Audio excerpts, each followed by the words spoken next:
معاشرے بھی نہیں ہے. تو یہ جو تضاد ہے ہمارا, ایک بہت ہی کوئی ایبسرڈ سا نہیں ہے. سب سے بڑے سوشل میڈیا اکاؤنٹس جو طاقتور انداز سے غزہ کا ایشو اٹھاتا ہے اسرائیل کے مقابلے میں کھڑ رہے ہیں وہ ویسٹ سے. سب سے طاقتور بائیکاٹ ویسٹ کے اندر ہے اسرائیل کا اور اسرائیلی مصنوعات کا, اور سب سے بڑے جو پروٹیسٹ ہیں, پبلک پروٹیسٹ ہیں, وہ ویسٹ کے اندر ہیں. تو یہ بات بالکل درست ہے کہ غزہ اور فلسطین کی حمایت کا جو سورج ہے وہ مغرب سے طلوع ہوا ہے, مشرق سے نہیں. ڈاکٹر عافیہ کی رہائی یہ میری زندگی کے مقاصد میں سے ایک بہت اہم مقصد ہے. میں نے لوگ تو معاف کر دیے بائیڈن نے جاتے ہوئے, ٹرمپ نے آتے ہی وہ کیپٹل ہل والوں کو معاف کر دیا, ہزاروں میں معافی ہوئی ہے, اس میں ڈاکٹر عافیہ کو بھی معاف کر دیتے. ڈاکٹر عافیہ کی رہائی کی چابی واشنگٹن میں نہیں ہے, ڈاکٹر عافیہ کی رہائی کی چابی اسلام آباد میں اور راولپنڈی میں حکمرانوں کے ایوانوں میں. ہر حکمران ڈاکٹر عافیہ کے گھر گیا ہے, ان کے مرحومہ والدہ ان کے بچوں سے وعدہ کیا تھا حکومت میں آئیں گے, 100 دنوں میں ڈاکٹر عافیہ کو رہا کریں گے. انہوں نے اپنی سیاست کے لیے, انتخابی کیمپین کے لیے, عوام کی ہمدردیاں حاصل کرنے کے لیے ڈاکٹر عافیہ کا نام تو پیش کیا, لیکن اقتدار میں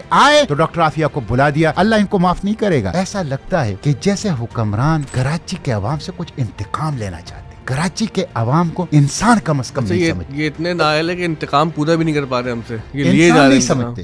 اگر یہ انسان سمجھتے نا, اگر یہ انسانوں کے درجے پہ رکھتے اہلیان کراچی کو, تو کم از کم ان کے رویے کے اندر کچھ نہ کچھ بہتری ہوتی. کراچی ان کے لیے ایک کماؤ کی جگہ ہے, لوٹ مار کی جگہ ہے, کہ کراچی کے نوجوانوں کو تعلیم تو نہیں ملتی, صحت کی سہولیات تو نہیں ملتی, دوائی تو نہیں ملتی, لیکن منشیات بڑی آسانی سے مل جاتا ہے. ایک ہوتا ہے بیڈ گورننس, ایک ہوتا ہے نو گورننس. یہاں نو گورننس ہے. شرمناک ہے مراد علی شاہ کے لیے, شرمناک ہے بلاول کے لیے, شرمناک ہے پیپلز پارٹی کے لیے. کراچی سیاسی تحریکوں کا مرکز رہا ہے, کراچی نے پاکستان کی رہنمائی کی ہے. کراچی اب بھی منی پاکستان ہے. کراچی اب بھی اپنی قوت اور طاقت کا احساس کرے اور اٹھیں. مزاحمت مزاحمت مزاحمت مزاحمت, اور کوئی راستہ نہیں ہے. بہت سخت سوال کرنے والا ہوں آپ سے میں کہ آپ کا اپنا مستقبل کا کیا پلان ہے, کیونکہ آپ کے بارے میں ایک نیوز ویب سائٹ ہے siyaset.pk, اس نے غلط خبر چلا دی, سینیٹر صاحب نے جماعت اسلامی چھوڑ کے پی ٹی آئی جوائن کر لی. تو آپ کہاں پر, آپ یہ تو بتائیں. آپ نے دنیا بھر کی تو باتیں کر لی, ہم سے گرفتار نہ کر لیں اس پوڈ کاسٹ کے بعد,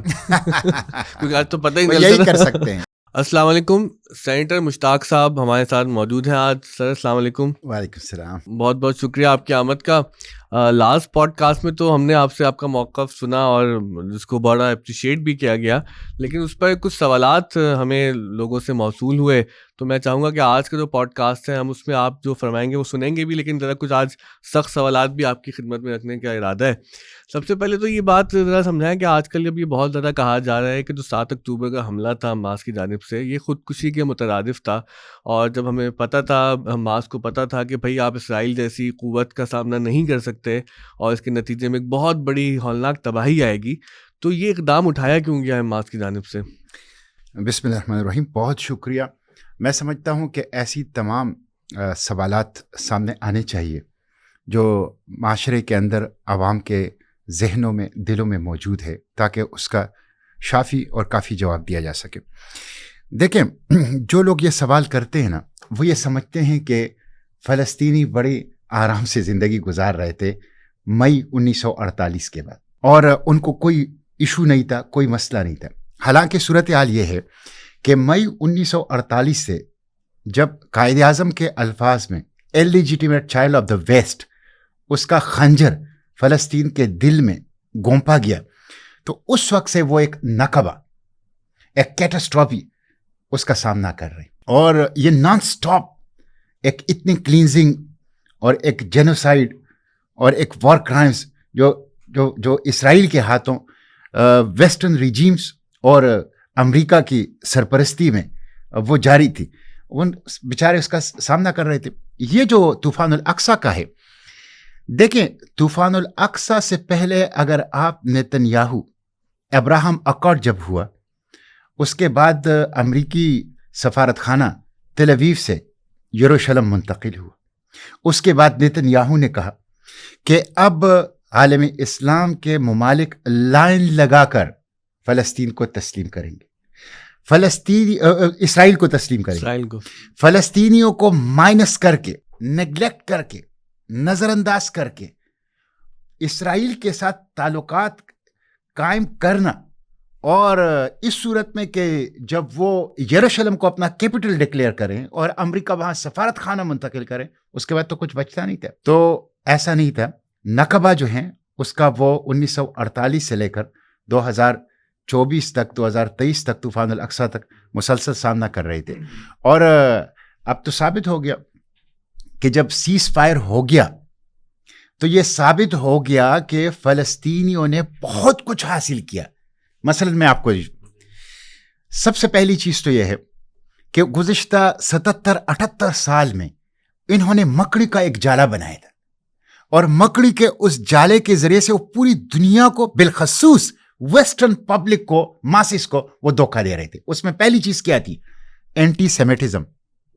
کوئی بھی اسرائیل کی طرف معمولی سا ہاتھ بھی اٹھاتا، یہ اینٹی سیمیٹزم. نمبر ایک. نمبر دو، وہ رائٹ ٹو سیلف ڈیفینس، کہ بھائی ہم تو عربوں کے ایک سمندر میں ایک چھوٹا سا جزیرہ ہیں، اور ہم جو کچھ کر رہے ہیں یہ اپنی دفاع کے حق کو استعمال کرتے ہوئے کر رہے ہیں. یہ دوسری چیز. تیسری چیز، ہولوکاسٹ کی مظلومیت. ہم تو ایک مظلوم نیشن ہیں. سیکنڈ ورلڈ وار میں ہم ہولوکاسٹ سے گزرے اور ابھی تک ہمارے ساتھ ظلم ہو رہا ہے. تو یہ وہ مکڑی کا جالا تھا. اب طوفان الاقصی سے ہوا کیا؟ اس کی آڑ میں انہوں نے فلسطین کے اوپر قبضہ کر لیا. اس کی آڑ میں گریٹر اسرائیل کی طرف وہ پیش رفت کر رہے تھے. اس کی آڑ میں وہ بدترین قسم کے وار کرائمز کا ارتکاب بغیر کسی تردد کے کر رہے تھے. اب طوفان الاقصی کے بعد ہوا یہ کہ یہ صرف عسکری جنگ نہیں تھی، یہ نیریٹیو کی جنگ تھی، یہ سفارت کی جنگ تھی، یہ ابلاغ کی جنگ تھی، اور یہ اس کے ساتھ ساتھ عسکری جنگ بھی تھی. اور ان چاروں محاذوں پر اسرائیل کو شکست ہوا ہے، اور فلسطین، حماس، اہلیان غزہ ان کو فتح نصیب ہوئی. اب اس سے ہوا یہ کہ نیوزی لینڈ کے ساحلوں سے الاسکا کے برفزاروں تک، بالخصوص جو ویسٹرن پبلک تھا، ان کے ذہنوں سے یہ نقاب اتر گیا، ان کے آنکھوں کے سامنے سے یہ پردہ ہٹ گیا، یہ حجابات اٹھ گئے. اور وہ right to self defence, Holocaust کی مظلومیت اور اینٹی سیمیٹزم کے جو سامری جادو تھا، اس سے اب متاثر نہیں. اور وہ سمجھتے ہیں کہ اسرائیل تو ایک تو یہ بہت بڑی، یہ وہ کام تھا کہ جو OIC کو کرنا چاہیے تھا، اس لیے کہ OIC بنی ہی فلسطین کی آزادی کے لیے ہے، اور فنڈز ان کے پاس ہے، ابلاغ کے ذرائع ان کے پاس ہیں، 60 مسلم ممالک کے نشریاتی ادارے، نشریاتی ڈپارٹمنٹس ہیں، وہ نہیں کر سکے. نہیں کیا طوفان الاقصی کے. نمبر دوسرا جو انہوں نے حاصل کیا وہ کیا؟ دوسرا انہوں نے یہ حاصل کیا کہ یہ سمجھتے تھے کہ جو اسرائیل ہیں یہ ناقابل شکست ہے. ثابت ہو گیا اسرائیل ناقابل شکست نہیں ہے. اس کا آرمی چیف مستعفی ہو گیا شکست کا اعتراف کر کے، اس کا انٹیلیجنس چیف مستعفی ہو گیا شکست کا اعتراف کر کے. ان کے جو سیز فائر ایگریمنٹ ہے وہ انہوں نے دستخط کر لیے، اور 4-5 گھنٹے حماس کی لیڈرشپ کا انتظار کرتے رہے. پہلے اسرائیل نے دستخط کر لیے. تو ناقابل شکست کا جو ان کا ایک وہ تھا وہ ختم ہو گیا. دوسرا، ان کی intelligence gathering, the largest intelligence gathering machine Mossad, اور وہ کوئی پتہ بھی ہلتا ہے تو اس کو پتہ چل جاتا ہے. اور پتہ چل گیا کہ ایسا کچھ نہیں ہے، یہ مت ہے. ان کو پتہ ہی نہیں چلا کہ اتنی بڑی تیاری ہو چکی ہے، اتنی بڑی تیاری ہو چکی ہے، اور طوفان الاقصی ہو گیا. تیسری چیز جو ہے وہ یہ کہ یہ جو امریکی اور یورپین ٹیکنالوجی ان کے ساتھ ہے، آئرن ڈوم ہے، اور ایک سائبر بارڈرز ہیں، ایک ٹیریٹوریل بارڈر ہیں، یہ سب کے سب کوئی کراس نہیں کر سکتا. یہ برم بھی ان کا جو ہے وہ ختم ہو گیا. اور اس کے ساتھ ساتھ یہ کہ جو ڈیل آف دا سینچری تھی، ابراہم اکارڈ تھا، کہ جس کے ذریعے سے فلسطینیوں کو منہا کر کے، مائنس کر کے، اور یروشلم کو کیپٹل قرار دے کے وہ جو کرنا چاہتے تھے گریٹر اسرائیل کی طرف، وہ سب کے سب ناکام ہو گئے. تو میں سمجھتا ہوں انہوں نے وہ کچھ حاصل کیا کہ جس کا آپ بیان نہیں کر سکتے. سب سے بڑی چیز تو یہ ہے نا، آپ یعنی یہ جس کو کہتے ہیں نا کہ نیکڈ آئی سے نظر آتا ہے کہ آج فلسطین کا کفیہ دنیا بھر کے مظلوموں کی ثقافتی علامت بن گیا ہے. آج فلسطین کا جھنڈا دنیا بھر کے حریت پسندوں کا جھنڈا بن گیا ہے. اور میں سمجھتا ہوں کہ آپ دیکھیں اب سیز فائر کے بعد جس طرح وہ قیدیوں کو رہا کر رہے ہیں, جی وہ واضح فرق نظر آ رہا ہے کہ اسرائیل جو قیدی چھوڑ رہا ہے ان کی جسمانی, ذہنی, نفسیاتی حالت کیا ہے اور کس انداز سے وہ چھوڑ رہے ہیں, اور فلسطینی جو چھوڑ رہے ہیں. یعنی یحییٰ سنوار کی شہادت کے بعد اسرائیلی میڈیا اور آفیشل ذرائع نے یہ کہا کہ وہ 72 گھنٹوں سے اس نے کچھ کھایا پیا نہیں تھا, اس کے پاس مینٹوز گولیاں تھیں. لیکن وہ حماس جس کے کمانڈر کی یہ کیفیت ہے, انہوں نے جن قیدیوں کو رکھا تھا 468 دن تک, وہ جب باہر نکلے تو ان کے چہروں کے اندر سرخی تھی اور وہ مکمل صحت یابی کے حالت میں تھے. یہ جو میسج دنیا کو گیا ہے, یہ جو میسج, تو یہ جو لوگ یہ کہہ رہے ہیں, جو آپ نے سوال اٹھائے, یہ فرقہ ملامتیہ اور کے لوگ ہیں, اور یہ وہ لوگ ہیں کہ جن کو ہر خرابی کی جڑ عالم اسلام کے اندر, امت مسلمہ کے اندر نظر آ رہے ہیں, اور جو غیر معمولی طور پر غلامانہ ذہن رکھتے ہیں, شکست خوردہ نفسیات رکھتے ہیں, اور ہر صورت میں مغرب کے لیے ایکسیپٹیبل نیریٹیو اور ایکسیپٹیبل پوزیشن ان کا مقصد ہے. تو یہ ان لوگوں کا ہے, ورنہ نہ صرف میں یہ سمجھتا ہوں کہ جو کچھ انہوں نے حاصل کیا ہے, وہ چرچل کا ایک کال ہے, مجھے پورا یاد نہیں ہے, سیکنڈ ورلڈ وار میں انہوں نے برطانیہ کے پائلٹس جو ایئر فورس کے کمانڈرز تھے ان کے بارے میں کہا ہے کہ تھوڑے لوگوں نے تھوڑے وسائل کے ساتھ, بڑی قوت کے ساتھ, لمبی وقت تک اس طرح کی جدوجہد نہیں کی. میں سمجھتا ہوں یہ حماس کے اوپر, اہلیان غزہ, بہت تھوڑے سے علاقے کے بہت تھوڑے سے لوگوں نے نہ ہونے والے مادی وسائل کے ساتھ بہت لمبے عرصے تک بہت غیر معمولی عالمی اتحادی عسکری طاقت کے مقابلے میں نہ صرف مزاحمت کی بلکہ فتح حاصل کی. یہ ہیومن ہسٹری کی غیر معمولی مثال ہے. بالکل ٹھیک سر, آپ کی بات اگر ہم عوامی سطح پر دیکھیں تو بہت صحیح لگتی ہے کہ وہ ایک سمبل بن گیا ہے فلسطین ریزسٹنس کا, اور آزادی کے لیے دنیا بھر میں احتجاج ہو رہے ہیں. لیکن اگر ہم دوسری جانب دیکھیں, ڈونلڈ ٹرمپ کا حالیہ بیان, وہ تو یہ کہتا ہے کہ ہم غزہ کے لوگوں کو نیبرنگ اسٹیٹس میں منتقل کریں گے اور یہاں پر ایک سیاحتی مقام بنائیں گے مڈل ایسٹ کے لوگوں کے لیے لطف اندوز ہونے کے لیے. تو ظاہر ہے کہ امریکہ اگر وہاں پر آ کے قبضہ کرتا ہے تو اسرائیل کا ہی قبضہ ہوگا عملاً. تو یہ تو حماس کے اقدام کا جو اینڈ رزلٹ ہے وہ تو کچھ اور نظر آ رہا ہے. اب دیکھیں, ایک بات یاد رکھنے کی ہے کہ اسرائیل خود کوئی وجود نہیں رکھتا. اسرائیل کا وجود مرہون منت ہے یورپین ریجیمز اور امریکہ کی. گزشتہ 4 سال میں $400 ارب امداد دی ہے امریکہ نے. یہ ابھی جو بائیڈن نے 1 مہینہ پہلے, رخصت ہونے سے 1 مہینہ پہلے تک $17 ارب کی ملٹری ایڈ جو ہیں وہ دی, اور اس سال تقریباً انہوں نے کوئی $100 ارب جو ہیں وہ دیے. تو یہ جو اسرائیل کا وجود ہے, یہ جو جو قائد اعظم محمد علی جناح نے کہا نا, اللیجیٹیمیٹ چائلڈ آف دا ویسٹ, اور علامہ اقبال نے کہا کہ یہ مغربی استعمار کی چھاونی ہے, یہ ان کی ایک چیک پوسٹ ہے عالمی اسلام کے قلب کے اوپر. تو یہ تو انہوں نے اپنی استعماری اور نوآبادیاتی مقاصد کے لیے رکھا ہے, اور جب ان کو شکست ہو گئی اسرائیل کو, تو اب امریکہ فیس سیونگ کے لیے, ان کو اس ہزیمت سے نکالنے کے لیے ٹرمپ اس طرح کے بیانات دے رہا ہے. لیکن کیا یہ جو 468 دن مزاحمت ہوئی, کیا یہ امریکی اسلحہ نہیں تھا؟ 70% سپلائی آف آرمز امریکہ کا تھا. کیا اسرائیل کی صفوں میں یورپ اور امریکہ کے فوجی لڑ نہیں رہے تھے؟ کیا امریکی یورپین انٹیلیجنس اسرائیل کے ساتھ مل کر یہ ساری کاروائیاں نہیں کر رہی تھی؟ تو امریکہ پہلے کون سا شامل نہیں تھا؟ یہ جو شکست ہوئی ہے اسرائیل کو, یہ امریکہ کی شکست ہے, یورپ کی شکست ہے, اسرائیل کی شکست ہے. یہ سب استعماری قوتوں اور طاقتوں کی اجتماعی شکست ہے. ٹرمپ اپنا شوق پورا کر لے, بھرپور طریقے سے ان کو واضح شکست ان کو ہوگی.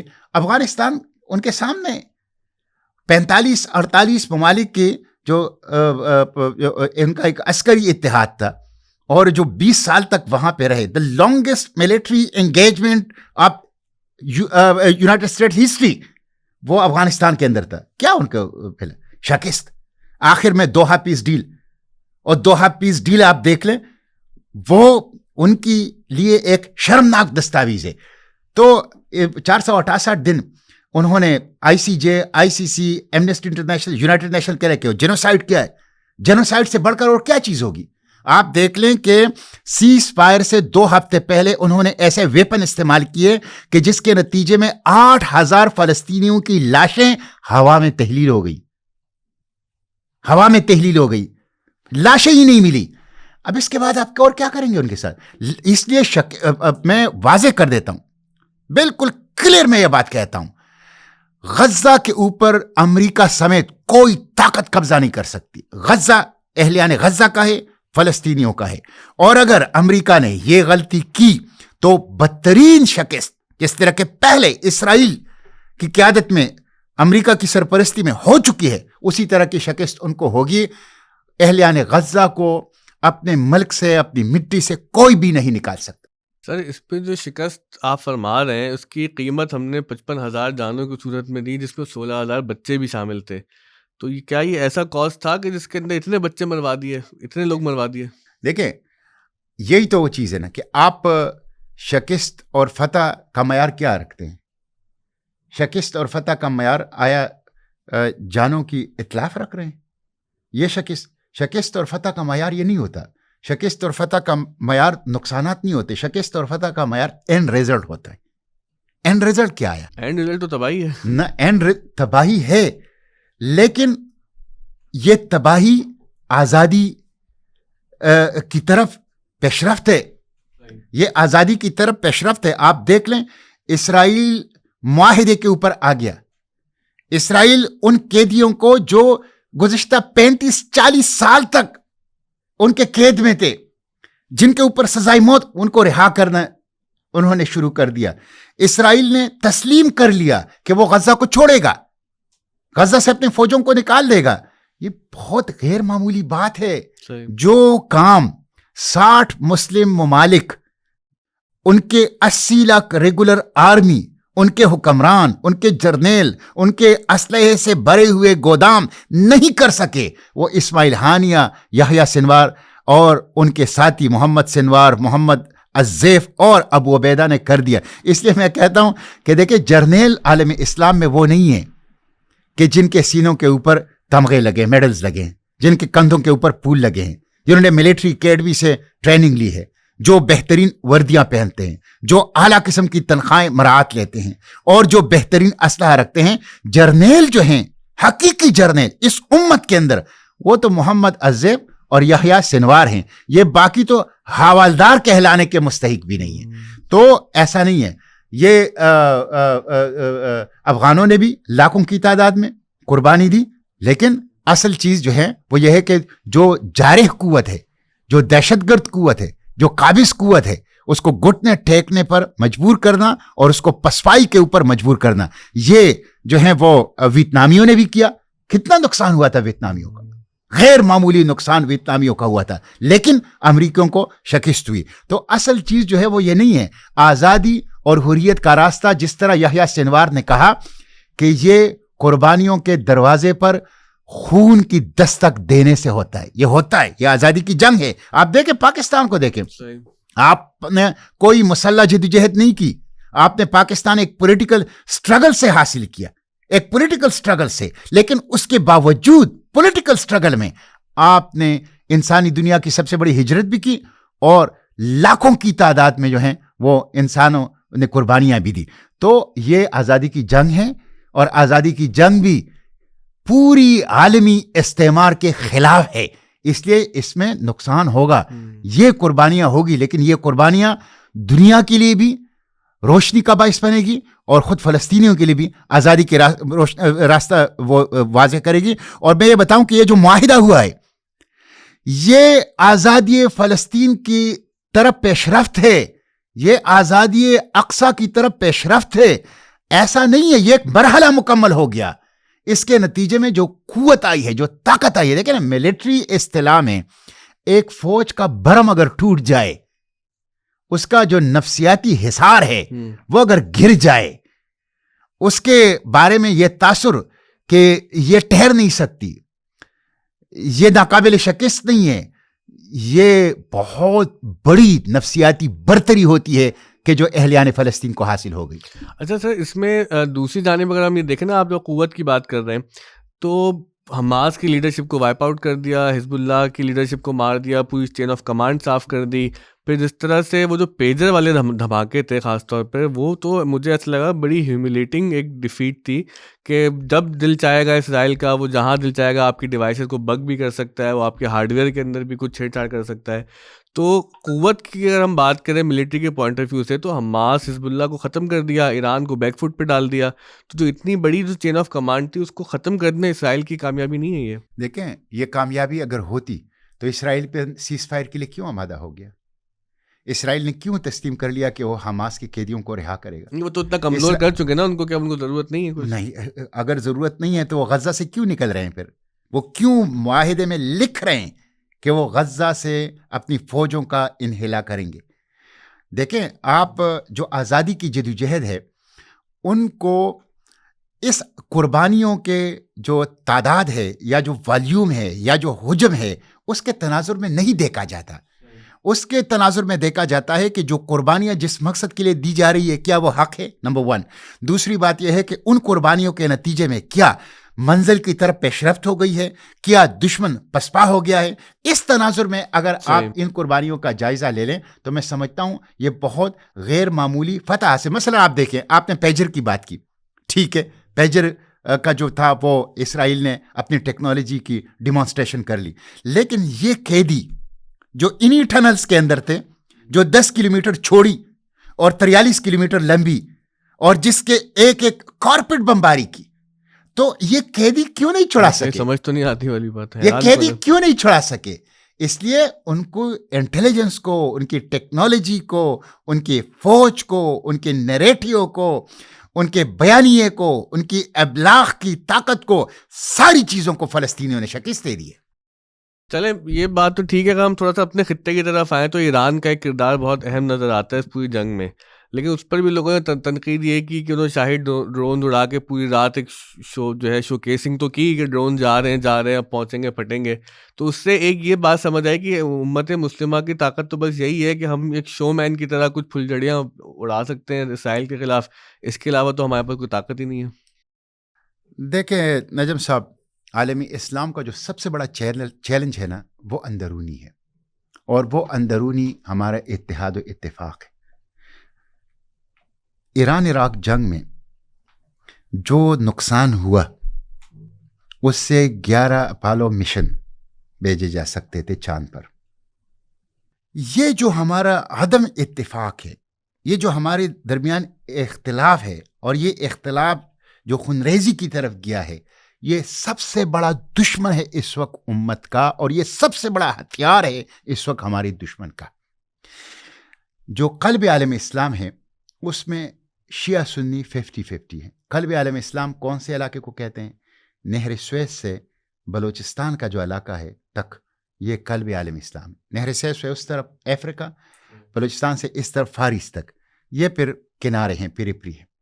قلب عالم اسلام میں یعنی سوئس کنال سے بلوچستان تک جو عالم اسلام کا قلب ہے، جو غیر معمولی اسٹریٹجک لوکیشن رکھتا ہے، جہاں نیچرل ریسورسز ہیں، جہاں ہمارے تینوں حرم ہیں، یعنی اقصی، حرم مکہ، حرم مدینہ، اس میں 50-50 ہے، اور یہ ہماری فالٹ لائن ہے۔ اگر ہم شیعہ اور سنی آپس میں اتحاد و اتفاق، میوچل کو ایگزسٹنس کا ماحول نہیں رکھیں گے تو اس کا پورا فائدہ صرف اور صرف ہمارے دشمن کو ہوگا، اور اس کا نقصان صرف اور صرف امت کو ہوگا۔